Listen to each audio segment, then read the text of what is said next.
Senador, nakiisa sa panawagan na hustisya ng dalawang menor de edad sa napabalitang hazing incident sa Noveleta sa Cavite. Brigada Ann Cortez, ibrigada mo! Brigada Live Report. Mariing kinondena ni Senator Win Gatchalian ang napabalitang hazing incident sa dalawang menor de edad sa Noveleta, Cavite. Ayon kay Gatchalian, dapat lang na matuldukan na ang mga ganitong krimen at kultura na pananakit at maging pananakot. Nakiisa naman ang senador sa panawagang hustisya ng mga biktima at maging ng mga pamilya nito.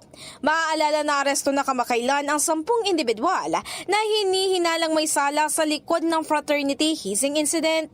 Haharap naman sa kasong paglabag sa RA 8049 o anti-hazing law ang mga naturang suspect. In the heart of changing lives, ako si Brigada Ann Cortez ng 105.1 Brigada News FM Manila, The Music News Authority. Ang bahaging ito ay hatid sa atin ng Fast Relax. Tanggal ang sakit, ora mismo.